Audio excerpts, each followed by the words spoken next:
You don't know what the moments that are going to stand out at the Olympics are until they happen. Like, no one could have predicted that guy was going to get his dick stuck on a pole vault. But also, guys... Or the guy that won his silver medal and said, Sharon, I want my dog back once he won his Olympics.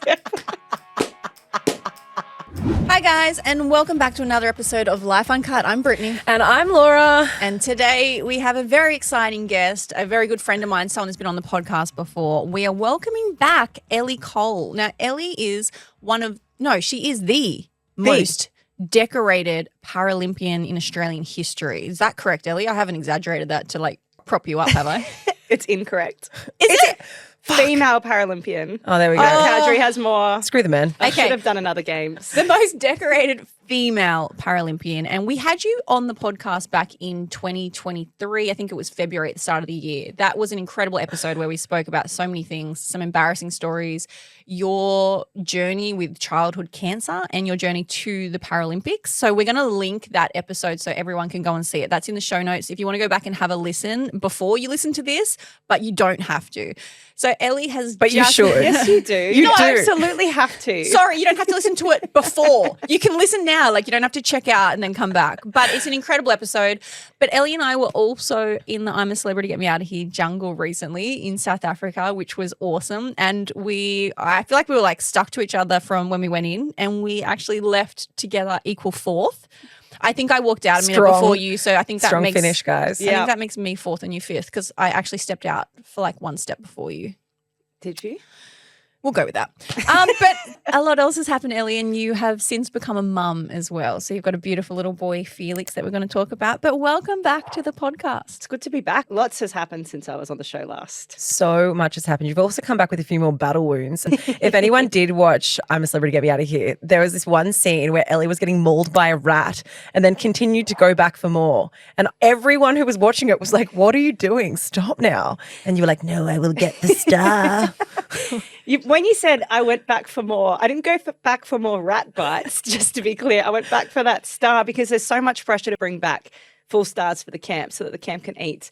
But if you bring back full stars, you don't even get more food. You just get salt. So I did all of that for salt. You just get seasoning? Yeah. Trust me, when you say just get seasoning, it means so much more in the jungle. It's not just seasoning. Well, okay. So, I mean, it's the only thing you can look forward to in there. My favorite thing about that, though, when you came back, everyone was like, because you had blood all over you, you were mauled by the rat. It wasn't just a rat bite. You've still got the scars all over your hand. But we were like, oh my God, why did you keep going back?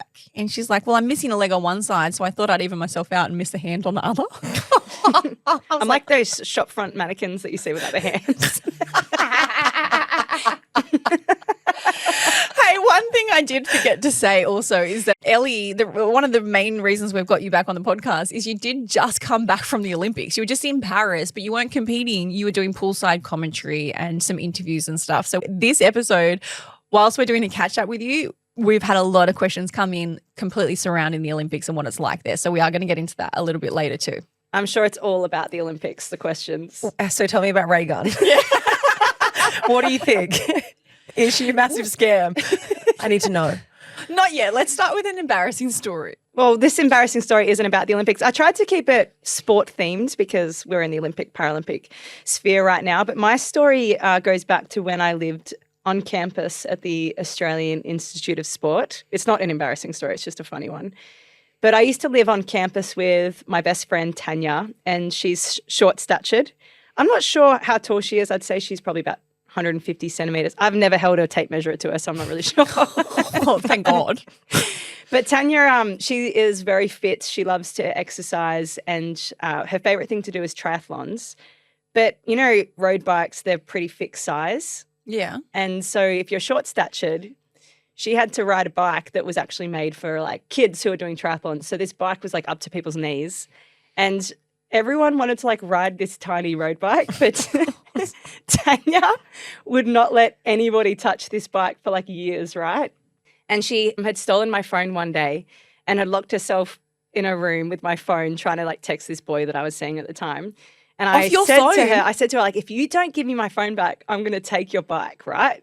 And she's like, don't you F word. You can swear, it's okay. Yeah, okay. Beep, beep, beep, Yeah, beep, she's like, beep. don't you fucking touch that bike. Don't even put a finger on it. And so I'm like, right, I'm taking it. But at the time I was wearing my pajamas and I didn't have my leg on. And so I hopped to this bike. I took it out to the front of our apartment on residence at AIS. And I'm kind of like scooting around on this tiny bike. With one leg. With one leg in my pajamas.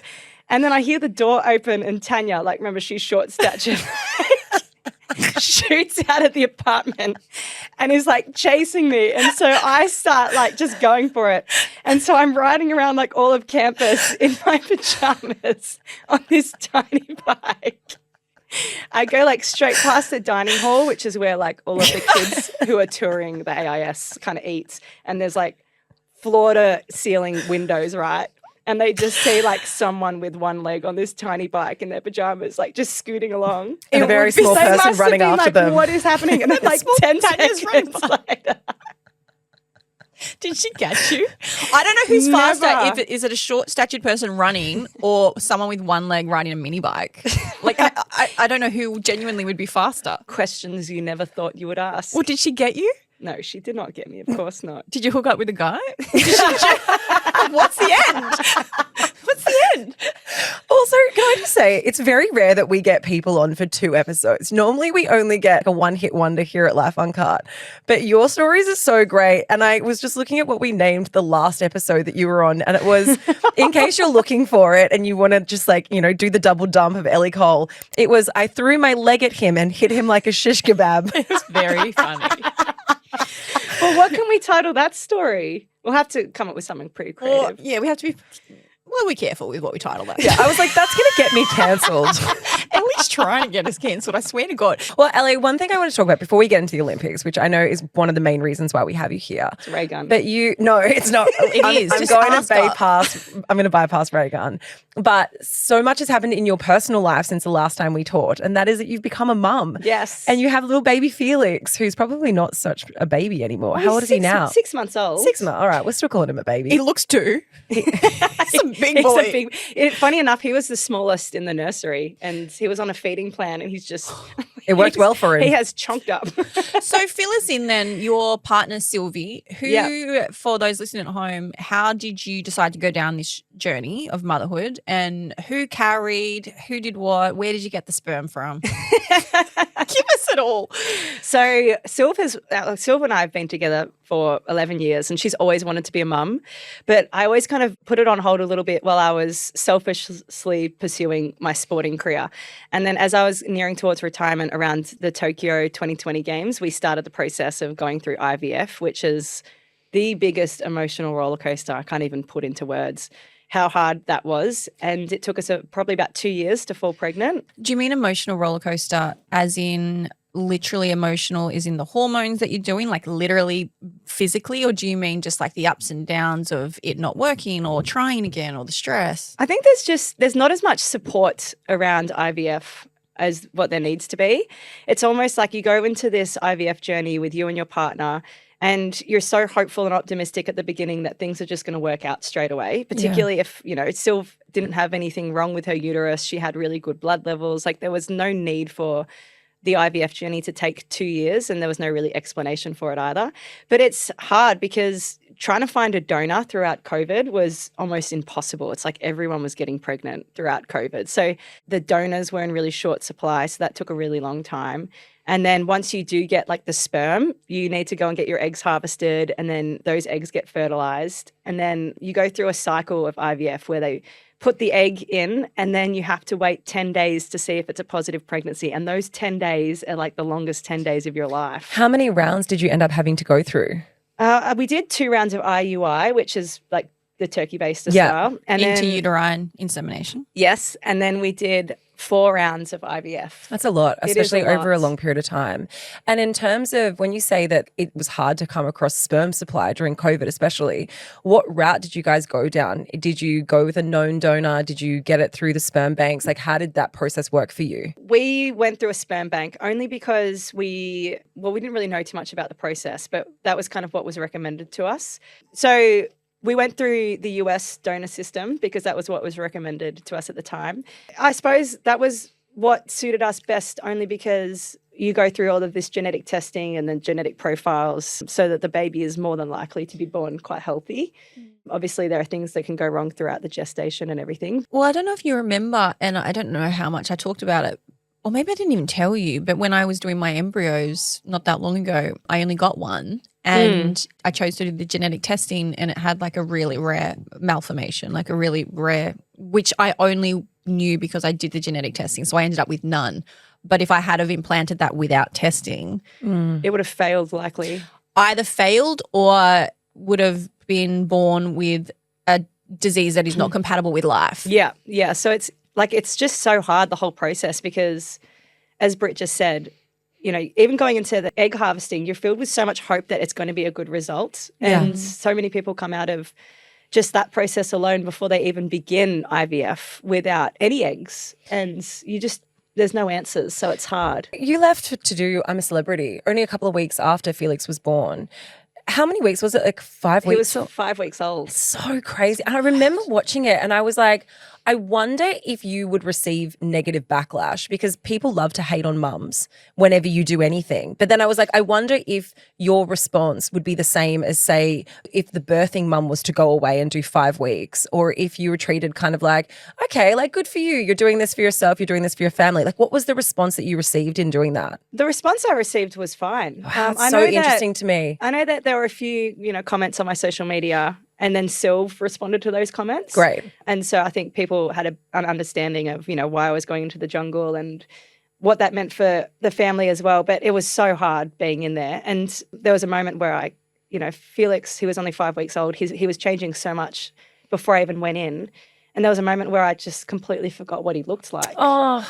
And so I think that was the moment for me, where I was like, I need to get home. And then we saw the home videos from Sandra Sally. And I smiling. I saw his face again. And then from that moment, it was so hard for me to be in the jungle. Every elimination that happened from that moment on, I was like, please be me. But you can't really say that on the show. Well, Pete Dacos did actually.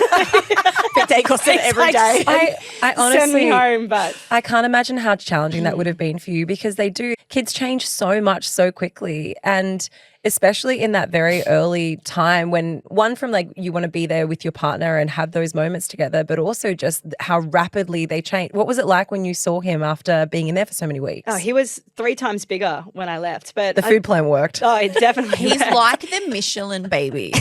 Like Lola. Worse. He's got a massive head, right? That's Lola, yeah. His tummy time, I remember I'm part of like a mum's group, and all like on tummy time, their babies are all lifting their head and Felix is like still face planting. I'm like, he literally cannot lift his own head. It's so good. You said something to me when we're in the jungle. You worry about Felix being bullied. You not even worried. You said it's without a doubt my son is going to be bullied at school and I need to prep him for that. And you think that that's because A, you have one leg, and B, his mums are mums. Yeah, I think about it every day. I even thought about it on the way here today. Do you still think that that's going to be the case for him, that he'll receive that level of criticism? Absolutely. I remember having this conversation with you on the way to the waterfall. Well, I said, no, surely we are in a time now where that is normal. And also mum having one leg. Mum's also the most decorated Paralympian Australian female. Mum will throw her leg at that kid. Shish kebab him. So Can you shish kebab a 5-year-old? Whatever, they deserved it. So you still feel like that? I think so. I think it's more normal, but it's still different. And that's the things that bullies target. And I know it's going to happen because one of my other Paralympic friends has a daughter. One of my friends has one arm, and her daughter at school has been bullied. And my friend and I had to go into her preschool and show like the class all of our medals and some of our races from the Paralympics. And then they thought it was pretty cool. But I know it's going to happen. And even as I mentioned, when I was coming in today, I was thinking about what I'm going to say to Felix the first day he comes home, because he's been bullied, because he has 2 mums, and it's hard. Like, you don't want to see your kids go through those things, but it's been amazing being a Paralympian. All of my teammates have been bullied quite excessively when they were kids, and it's hard. Like, we do have thick skin, but it's difficult to sit in that moment when you're in it, I think. I think it's also the question that every parent asks themselves is like, how do you build resilience in your children? Obviously, every child's experience in life is different, but every parent wants the same thing for their kids. Every parent wants their child to be able to be resilient in the face of being bullied, but not to be the bully themselves. How do you, in terms of having these thoughts and these considerations, like, have you thought of a way that you would navigate this? Like, how are you going to model that for him? I have thought about it. I think I've thought about it more in my own experiences and what that was like. And that's why I loved sports so much when I was younger, because people were always bullying me for being different when I was younger and, pointing out the fact that I was different. And sport and swimming for me when I was little was like a way for me to show them what I could do. Yeah. And I was being celebrated as well for my sporting achievements. And I'm not saying like sport is the answer to everything, but I think finding an outlet for Felix is going to be really important, and finding a place where he can know in himself that, he can achieve things if he wants to. In terms of visibility, we've had so many conversations around, you were on I'm a Celebrity, Get Me Out of Here. You were just commentating on our screens for the Olympics. You are doing so much talking and so much advocating. Do you feel like there has been a change in the opportunities and the visibility for the Paralympics and the way that the audience in Australia and the world now views it? Because I feel like I'm seeing a lot of it now, and I would like to think that kids are starting to see it so much 100. more, that it is normal. Yes, definitely they are. I know, from racing at the 2018 Commonwealth Games, and I had boys and girls who were meeting me at the pool gates after that competition, and they were asking me, how do I become a Paralympian when I'm older? Like, they wanted to become a Paralympian. And I've seen a lot of kids that are drawing like pictures of Paralympians, and they're understanding disability and understanding difference. And I know that the generation that's coming through in our school system now is going to be very different, but it's fascinating. Like, the older generation, they have these deep-rooted ideas of what it means to have a disability, and it's very hard to change those ideas. But the more that we showcase Paralympians, the more that we showcase diversity, it challenges the way that they've always thought. And slowly but surely, I think their idea of what disability is evolving. But I suppose the more that we have visibility, the more that we showcase diversity, the more, not necessarily it just becomes part of our mainstream society, it becomes acknowledged in a really positive way, and people are actually seeing so many benefits that come from diversity, and it's not as tokenistic as it used to be, I don't think. No, I 100% agree, but not even just from like an ability or disability perspective, but just going back to like being in a same-sex relationship and having two mums and having a child that's going to daycare soon, and like being a part of kids have their own little social networks. It's fascinating to me as a mum of two girls, because growing up, I don't think I ever knew of a same-sex relationship that had children, not in my like little ecosystem of the world. I didn't either. But Marley and Lola, they know several people who have two mums and two dads. And so you say to Marley, like, she'll say, Mommy, I'm going to get married one day. I'm going to marry a girl and we're going to have babies. And to her, it's normal. Yeah. And for me, that was so fascinating. And also it made me feel so happy that they're growing up in a time where, I'm not saying that we're there, but it's definitely shifting the views around what is and isn't normal. And I think also the benefits of growing up in somewhere like Sydney rather than growing up in like a small country town, the visibility is tenfold as well. Yeah. I was saying to Sylv last night, I wonder how Felix is going to go at school and if he's going to know anyone else that has two mums. And she pretty much said it's guaranteed. 100%. 100%. God, I grew up not knowing anyone that had two mums or two dads. But you also grew up pretty on a farm. I don't want to call a spade a spade, Ellie. On the Mornington Peninsula, thank you very much. Your dad runs a farm now. So sorry to everybody who listens to the podcast who's from the Mornington Peninsula. No, but Ellie talks to me about her farm all the time. But yeah, I think that it will be more normal than not to be in a class with multiple children with same-sex parents. I'm looking forward to seeing what it's going to be like. Of course. Because at the moment I'm just riddled in fear. So I know, and it's don't nice be. to hear the story of Lola. And being at school. I don't think I ever realized just how normal it would be to them. And it made me feel really proud that that's the world that they get to grow up in. But yeah, I mean, they're 5 and 3 now. But Marley, who is 5, she has no concept of like what a heteronormative relationship is. She just is like, well, I have Arnie, Ness and Jess and they have baby Hazel. And then my friend at daycare has 2 dads. Like it's so mixed now in terms of what makes up a family unit, and the conversations at daycare around like rainbow families. They're all things that we just never were. There was no conversation about it. It's shifted so much. Yeah, it's good to hear. Yeah. Also, he's going to be a big boy. No one's picking on Felix. Like, he'll be all right. Let's talk Olympics. You just got back from Paris 2024 Olympics like 2 nights ago. You're So jet jet-lagged. Yeah. So you were poolside commentary. How was it? Oh my gosh. It was one of the greatest 3-week period of my life. Better than in the terms jungle? of it was a lot more fun than the jungle. Okay. The jungle was pretty fun, but the Olympics I think is going to top the jungle. Okay, fair. I've been the biggest Olympics super fan since I was a little girl. Like huge fan, but I've never been able to go to the Olympics because being a Paralympian, I was always in training when the Olympics were on. And so when I got the call up, do you want to do poolside interviews at the Olympics? I was like, you're joking. Like, get me there right now. Cannot wait to be there. The first day I walked into the swimming pool and saw where the mixed zone was, which is where you do all the interviews. I was like, literally, I pretty much may have had my big toe in the water. Like it was so good. Wow. And all of my like heroes that I've watched over the last 10 years or so, walking straight, like, Adam Pettit made eye contact with me. Basically dating. No, it was amazing. But being on the other side of the fence, not being an athlete myself, was pretty emotional, not for myself personally.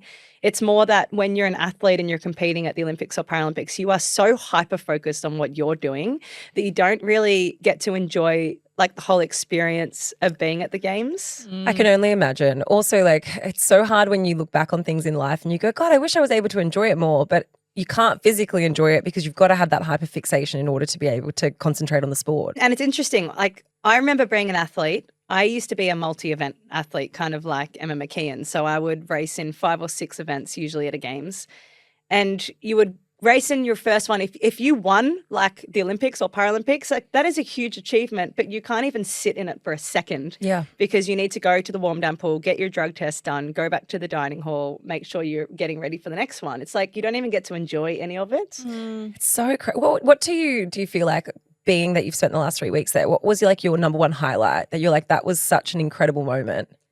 I think seeing the athletes, or like seeing, there's not necessarily one moment that stands out apart from Emma McKeon retiring. Don't even talk to me about that. I'm so upset. Oh, I mean, that is a huge thing for Australia. It is, but seeing the athletes compete in front of a crowd again, because in Tokyo, I was at those games, there was no crowd because of COVID, and it was like so quiet in the swimming pool that you could actually hear like the water filters. It was crazy. Crazy. Wow. And so this time it was so loud because Leon Marchand from France was racing most nights as well, that the 5-meter flags were like shaking. It was From the screams and stuff. yeah. Which anyone that knows that goes to any sporting event, and I can imagine it's on steroids at the Olympics, but like you don't even have to like a sport to go to a live event and be in the crowd and then be obsessed with it. Because Yeah. the atmosphere is exhilarating. I remember going to the 2000 Olympics in Sydney. Like my Did mum you? bought tickets to everything. Oh, I went to everything. I went to the handball. We went to the rhythmic gymnastics. We Oh, went to the good. swimming. We went to everything. We were a big sporting family as kids. And my mum was like quite a great swimmer. So was my auntie.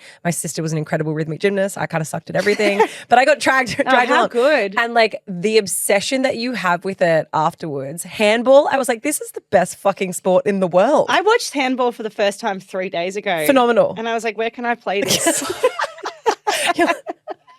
Well, I have everything I need, guys. I'm ready for handball. Thank God you didn't lose it up from the rat. I know.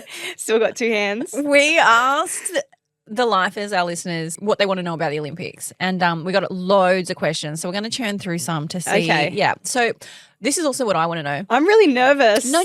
But like, okay, so the Olympic Village. Yes. Firstly, do the athletes have to stay in the Olympic Village, or like can you opt to stay in a hotel? And secondly, are the countries allowed to like intermingle, or is it like B block is France, C block is Brazil? You don't even go here. You Like can't the sit with Hunger us. Games. Yeah.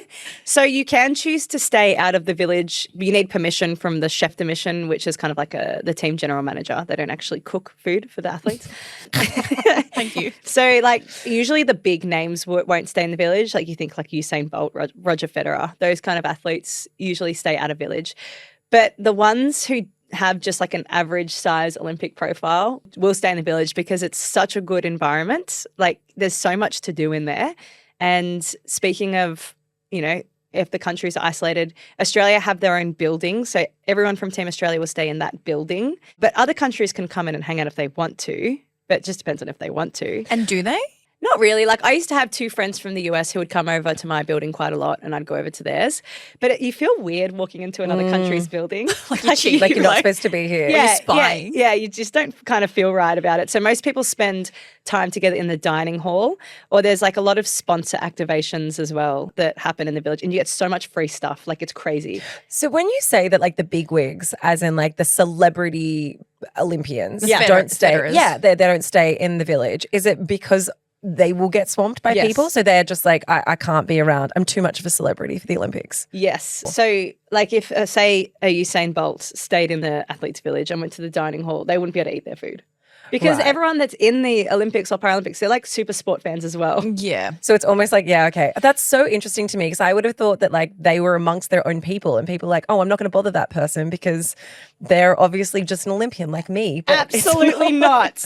It's like going to the Logies and then fangirling over like the most famous person there. You're like, I've got to keep my cool because What?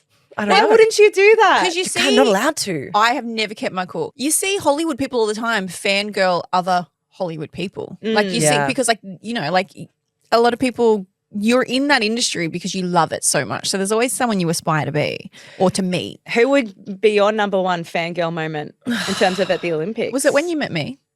I said at the Olympics, Oh, girl. sorry. I don't even know, to be honest. The handball guy.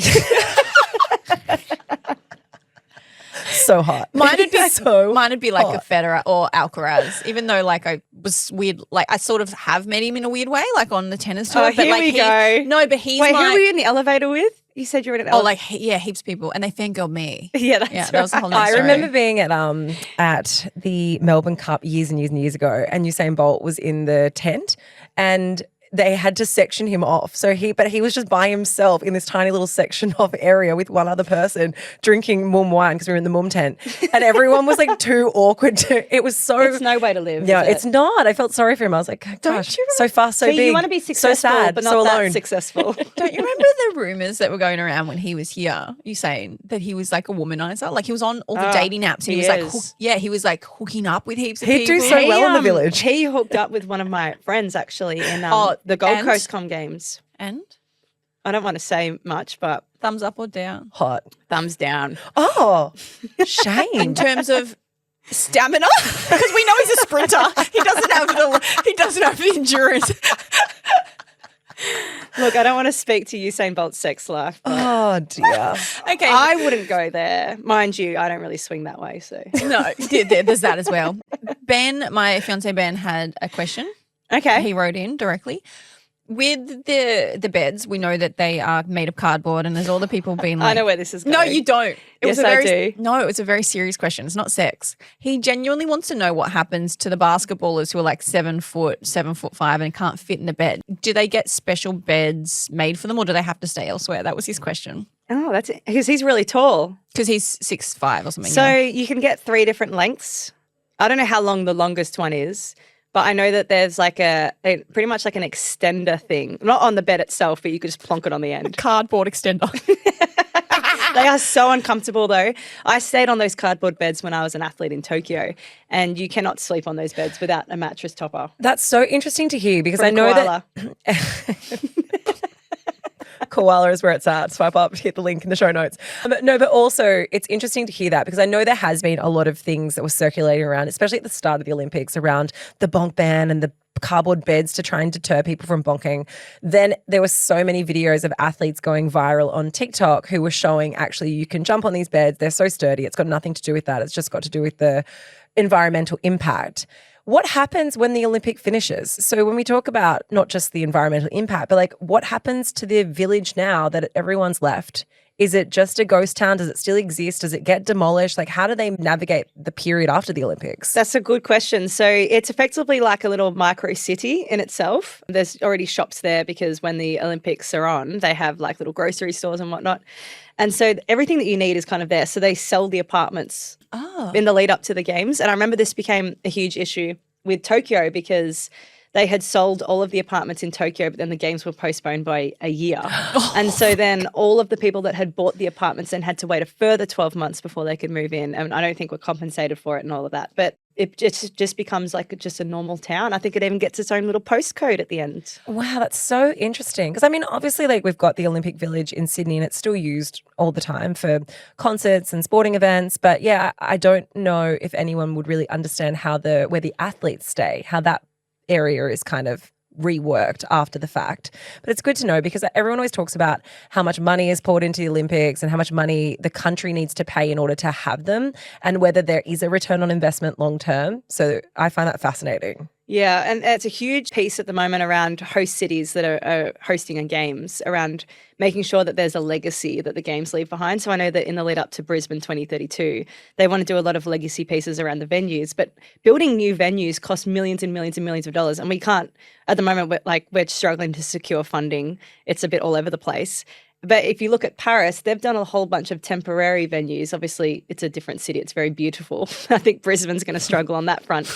But it was so successful. And the amount of people that were in Paris for the Olympics, you know, for Phenomenal. the economy is just crazy. But then what about the river that had to be cleaned for something like $1.5 billion or something? And then people still got sick. Well, that was just a silly idea, wasn't it? Yeah, I don't know. I'm in two minds about it. I understand why that you would then Paris would sell off the apartments to make money back. But there's also part of me that thinks, okay, it wasn't as spoken about, but so many of the homeless people in Paris were just literally bust out of the city. They were shooed out like, we don't want you here. Surely there's got to be a way of like giving back to the homeless community or something like that when you've built all of these literally apartments that you, like that's where they lived on the streets. Now you've kicked them out to build the apartments. It's got to be something to do with giving back. And I feel like that would make a far bigger impact in terms of a legacy piece than a sporting venue. I agree with that. And that happens for every games, unfortunately. Every city has a homeless population. And if you have a host city, those people are usually relocated for the games, which is heartbreaking. But I love that idea. Now that you have gone and worked at the Olympics, but you've also attended the Paralympics for so many years as an athlete, do you like the way they're really segmented, that we just do the Olympics and then we do the Paralympics off the back of it? Because a lot of people want to know if we should be intermingling them, like putting some of the Paralympic events in between the Olympic events. Yeah. It's a question I think that comes around every games, whether the Olympics and Paralympics should be integrated. You see it in the Commonwealth Games, but I think most people don't realise in the Commonwealth Games they usually only take a select amount of people with a disability, like 10 or something. There's not that many. And so I love the fact that they're actually segregated. And most people that are able-bodied think that Paralympians want Olympics and Paralympics to be together. It's a fair assumption because obviously the Olympic Games, well, it happens first, but it brings this incredible excitement that kind of kicks off the whole game cycle, and then the Paralympians come like 4 weeks later.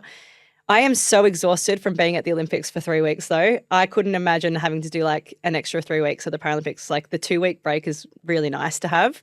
And also, I think the Paralympic movement and the messaging is so different to the Olympics. Like the Olympics is all about high performance. It's all about their motto, which is like faster, higher, stronger or something like that. I don't really know what the Be better, be best. But the Paralympics, it adds such like a different depth to sports that is so much more relatable to the general public in terms of overcoming adversity and overcoming something incredible, and just, I suppose, just being able to be in that position to perform on the high performance level is just amazing in itself before they even like start on the track or dive into the pool. It just adds so many extra layers to the best parts of being human that I think the Olympics, it still has those moments, but not to the same extent as the Paralympics. And I love that it's separate because then we really get to elevate that kind of messaging. Is the Paralympics growing in size and popularity with each Paralympics that happens? Oh, hugely so. In fact, for the television rights, the broadcasting rights, the International Paralympic Committee are only selling them in like 4-year blocks because They know that it'll change so much. it's changing so quickly. So I know that Network 9, they have the Olympics till 2032, but the Paralympics, they only had for Paris. And so they have to bid again for the next games in LA because the International Paralympic Committee knows that the value of the games is going to go up so much in the next 4 years. It's so amazing though, isn't it? When you think like that is a direct correlation to people's attitudes and views changing, people wanting to be invested and wanting to watch it. Yeah, it's so cool. And I love the Paralympics. It's like so emotional. So I'm hosting the Paralympics this year, and I know that I'm probably not going to be able to get through like one show without Crying. without crying, because the stories, I tell you, I remember being an athlete myself, and I never asked anybody about their disability or what their stories were to get to that point of being at a Paralympic Games, because I was just so, it was a bit self-serving, just so focused on winning what I could. And it wasn't until probably Tokyo where I started researching the athletes and learning about their stories, and it made me like appreciate the whole movement so much more. Like it's like nothing else in the whole world, you know? So you're hosting here. You're not going back there. Yeah, I'm hosting from Sydney. Yeah, because you're like cooked. You're like, I'm definitely not doing it. I would have loved to have gone back to Paris because I haven't missed a Paralympic Games since 2008.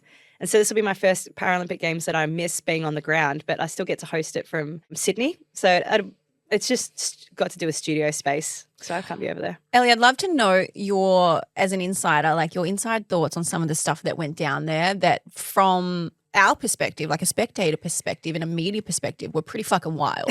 And there was, I mean, we'll talk about Ray Gun, but first I want to talk about Ray Gun. Finally, God! I waited an whole episode. I want to talk about the dickhead, and I don't even remember his name, and it's fine. I don't want to find it to put it in. I don't care less. But the commentator that they made the really sexist comment when the girls won their relay, and he had said they were taking too much time on the podium enjoying their moment, and he made a comment about, typical women, they take so long probably doing their makeup, like that kind of a really sexist comment. What was it like for you guys, like as a female, a swimmer, but somebody that was actually there knowing everyone's internal thoughts? Yeah, it was interesting. That comment itself, if that comment was made even 2 game cycles ago, that commentator probably wouldn't have been removed. So I think the fact that he was removed so swiftly as well kind of just goes to show the progress that we have made in sport. And if you look at how many women won medals for Australia, for the US, like it was crazy. Incredible. Yeah, so I think women's sport in Australia has come a very long way, and the value that we have on our females in high performance sport is in such a good place right now. So the fact that that comment was made and then he was removed was a very good decision. Yeah, internally, when that comment was made, I don't think that anyone was too worried in terms of about themselves, because like someone like myself or Gian Reaney or Ian Thorpe would not make a comment like that. That, you know, we absolutely love our female athletes for their performance and their performance alone. I can guarantee you there was not one moment when they were on the podium. Like swimmers look like shit when they get on the podium. Like our hair's all ready, like our mascara's running down our face. You've just had cap on. Just one goal. Yeah, we've got like that red cap mark, and there's not one point where I would have thought about their makeup on the podium. Like, why are you commentating on the Olympics? You know, if you're going to make a comment like that. Do you know what they thought? Who? The girls. Oh, they didn't care. They just won Olympic gold.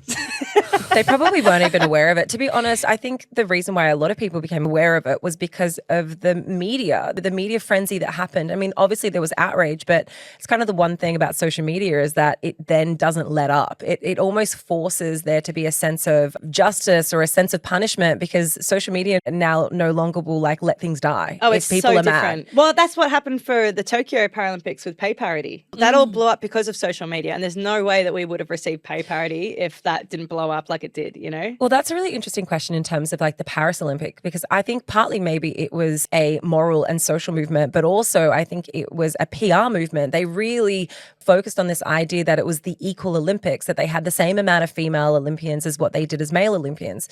Was that something that was felt over there? Like, or was that more part of their, like I said, like their marketing around it? Or was it very much, it felt like an equal Olympics? Well, The games have always been pretty equal in terms of gender between male and female, but I think that Paris did make a point of it because it was the first time that there were actually more female athletes than males, and that had never happened before. Oh, I thought it was exactly even. Yeah. Exactly. That's what they Yeah, were that's what we promoting, read. but maybe not. Like to the person, yeah. Well, I know that they emphasized equality quite heavily over in Paris. Like even the way that the Olympic torch was designed, like it was perfect. Like they said, it's perfectly symmetrical because of equality. Oh, wow. You're like, wow. We're like, got it, loud and clear. So, you know, they made some huge statements with that. And then obviously with the climate change and being a climate positive experience as well. But And the opening ceremony, there are a lot of aspects to it that were all about equality. And I didn't watch the opening. I went to watch the opening ceremony with all of the commentators. We just went to the bar. We put it on in the background, but then we all got so – because a lot of the commentators that I was on over there with, like Cadel Evans, you know, people I grew up loving as athletes as well. I'm not watching the opening ceremony if Cadel Evans is sitting there. You get to see it, spend time with like your heroes and your icons, and you're like, oh, that's happening. That's right. We've got to do that tomorrow. Shit. so is it true that there are some countries that don't pay their athletes anything, like you, to win a medal? Because we know that it is not uniform. So some countries you'll win 20,000, some you'll have 100,000. Are there some countries that don't reward anything? Heaps. There are so many countries that don't reward their athletes at all financially or even really fund their athletes financially. In Australia, I know that I think we rank maybe 32nd or 33rd with how much we have in terms of set aside for medal incentives. But you got to think also in Australia, we win a lot of medals. Yeah, of course. But yeah, there are some countries that don't. Some countries, their medal incentives are bonkers. Like I know that Hong Kong reward their athletes for a gold medal 1.1 million. But they've only won 4 gold medals in their Olympic history. So I mean, it's easier to promise something when like the actual payday is probably not going to be that high. I mean, statistically, I think Singapore was also similar. They've got a really high payment for an Yes. Olympic gold medal, but they've never won an Olympic gold medal. So it's easy for them to say, we'll pay you $10 million. That's all we've ever had to pay. There was a country, and please no one quote me on this because I've got a lot of details wrong. There was like a South American country that I read where one of them was a very small payment, but a large part of what he won was like a year's worth or 10 years worth of like chicken nuggets or something. It was, I'm not lying. Can you search that up, please, Jono? I remember after Tokyo, I won't say the name of the shop, but this very famous chicken shop in Sydney. No, you told me. You said I could come. What? The chicken shop? Yeah, you told me you had unlimited amounts of yeah. charcoal Charlies. Like, all of the athletes got like this. I think it was like $50 of Charcoal Charlies a day. Oh, it's the card. It's the secret card. Yeah, but it's unlimited. It was. That's the card that you're never meant to loaded on talk my about. account. No, it's just this like $50 credit. Mate, that was we can loaded- talk about Charcoal Charlies after Man, this. it was so good. I lived on Charcoal Charlies for 4 months. I had it every lunch and every dinner for 4 months. I mean, I know we've joked about the whole ray gun thing on and off throughout this entire episode. I don't want to talk about her in terms of like the conspiracies or anything like that. But I do have a question. She's an alien. Put my tinfoil hat Can you on. imagine if you competed at the Olympics and then the commentary around it 2 weeks later is that there's a conspiracy theory? That's exactly what my question is. So more so than like everything that's blowing up in the media. But there is such a huge sense of responsibility as an Olympian, not just to do a PB or to perform the best that you possibly can for yourself, but also a sense of representing your country. Do you think there should be or there is, you know, the backlash is justified when somebody goes and does a performance that is completely subpar? I haven't seen a performance. What? I haven't Are you seen the it. only person in the world that hasn't I've seen? seen the kangaroo hop. What about the sprinkler? What? She's Ellie, a you have sprinkler to in watch it. breakdancing. I've been in Paris. That's where it happened. You weren't on the moon. But we don't need to use her just as the reference point. I mean, it happens. Unfortunately, there are times where people either are not as well skilled as other Olympians Yes. or they just absolutely fucking bomb. Like it can happen. Yeah, you know? it happens all the time. Do you- It's heartbreaking. Yeah. Ellie stopped short in her race, remember, by 50 metres and celebrated. She thought she won. She hadn't finished the race yet. It's very easy to bomb at the Olympics, though. We actually see it quite a lot. It's just that the athletes that usually don't perform well at the Olympics are the ones that are going for the first time. They're quite inexperienced, so they usually don't get much airtime anyway. But airtime, I shouldn't have said it like that. But they are so overwhelmed by the whole experience. Like, You've got to think, if you're competing at the Olympic Games, it's an experience that you have never had before. The stadium is full. It's so loud you can't even hear yourself think. And then the pressure that you have from the public to perform at like an A+++ level is almost soul-crushing. Yeah. And for someone like Reagan, who has competed in a sport that's never even been at the Olympics, there's nothing to compare herself to. Like, obviously, she can compare herself to the other dancers that were there. But it's a relatively young sport in a stadium that would have been so far out of a realm of anything that she's experienced before. And I do know that Reagan in particular, she went for an angle that she knew that she wasn't as strong. That's so diplomatic. She knew that she wasn't as strong as the other dancers, so she went for an angle that was more creative and didn't work out for her. But it's a huge, huge risk to go into the Olympics and go, I'm going to go creative here. It's also just like, imagine if I started artistic swimming and like, Can that just be the grab? It's a huge risk to go to the Olympics and try to be creative. it is though, you know, is. because every time someone competes at the Olympics, like it's almost like you follow a formula that has been done thousands and thousands of times before.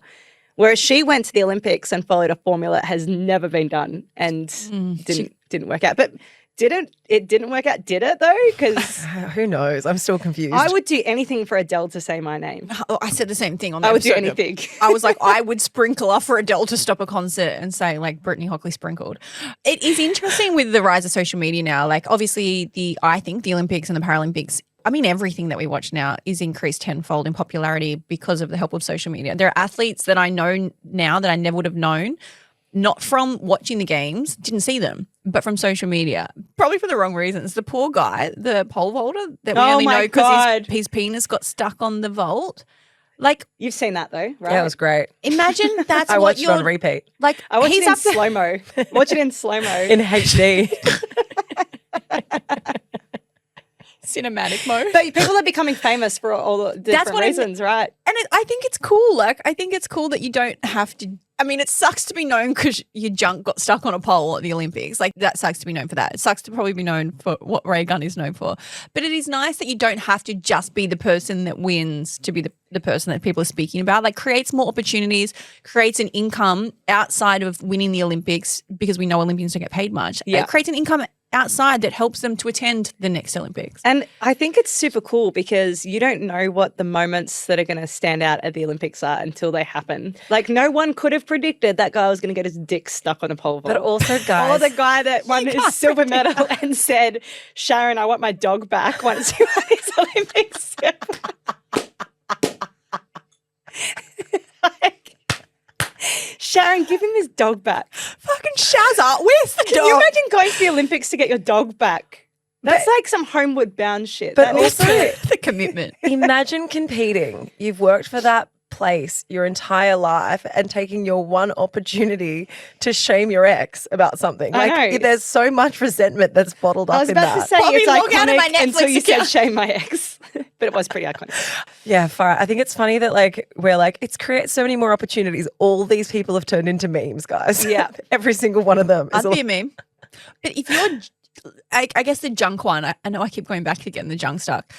It's not a bad thing to be known for, that your junk was too big, that it got in the way. Like, you lost the Olympics because your junk was too But big. you know what? Every time that he jumps from now on, people aren't going to be looking at his face. They'll be He's gonna- looking at everything else. He's going to have to strap it down. Well, not everything else. Yeah. It reminds me of Matt Shervington, who now hosts like the morning show when he was running, but he obviously has a package. He's well endowed. He will never be able to outlive or outrun the meme that is Matt Shervington running in normal running gear because I know. it was right there and everyone's seen it. That's what he's known for. I know, and he's a really nice guy. I like him a lot. But every time I see him, I'm like, oh, that's right. That's my point. Imagine, like, you've achieved so much. And, like, not you, sorry. You have as well, Ellie. But but when you've achieved so much, like Matt Shervington, now you're on TV, you're trying to be taken seriously, and literally someone goes, it's all I know you for. It's all I think about is your penis. Well, I do want to say it's very, very fortunate, bringing this full circle, Ellie. It's very fortunate that back in the day, no one had an iPhone to film you riding around on a tiny bike in your pajamas with one leg and a small statured person chasing you around, because that's what you would have been known for. Last question. It lives rent free in my head, that's for sure. It will live rent free in my head now too. Last question is, when you are out of the Olympics, are you allowed to just chill in the village for a while, or is it like you got to pack up shop and leave the next day? You can chill. So I don't know what the rules are like now, because I know since COVID has been a thing. As soon as you finish your competition, you have to leave 24 hours after. That's rough. Yeah, it is rough. It's like being evicted, isn't it? Yeah. Fuck, like let a girl live. You just got there. It's I like, know. bravo, well done, bye. But I remember like for the Commonwealth Games in Birmingham, I know it's not the Olympics, but we still stayed in an athlete's village. I finished on like the first day of competition. And then I had like 9 days of hot girl Euro summer when I was watching all of the other sports. But I'm not sure what it was like for Paris. I think some of the athletes, most of them stayed behind because they all arrived back at Now. the same time. Yeah, right. Yeah. Well, there we go. It's so much fun though if you're finished at the Olympics. Like, you know, you don't have any more sport, any more commitments that you really have to do.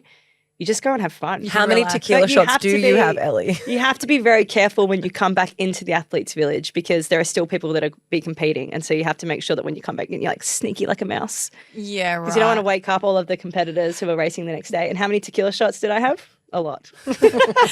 My last question. I know I said last question. Do athletes really hook up there a lot? Oh, yeah. So There's just a- bang. There is a massive bowl of condoms, like hundreds and hundreds and hundreds. And do they hook up into country? Like, Yeah. so you just go bang America, You just hook up with whoever you want to hook up with. and it's frequent. And you just like eye each other across the dining hall and be like, "Come back to my I cardboard bed." know that I was always saying Sylv when I was an athlete, so I haven't done anything like that. But I know that, like, I think on Tinder, I don't know, I've never used Tinder. Can you like Yes, you can. set your settings to be like within like 500 meters? Yeah. Because I know that people like in the athletes' village, they use Tinder a lot, and that's how they find the other athletes. It's like you don't even have to go to the dining hall; you just do it from your room. Like get on Tinder. You can see, oh, this person's an Olympian. They must be staying at the athletes' village. You swipe whichever way that is. Which way is it? Left for no. You swipe right for and you yes. go, oh, yeah, I'm staying in the Australian building. Come over and see my cardboard bed. Come over and see my flag. My flagpole. Ellie, you're a legend. Thank you so much for coming today and That giving was a bit of good. insight. We love having you. And maybe we'll leave it a year or two. We'll get you back. Yeah, sounds good. See you guys next year.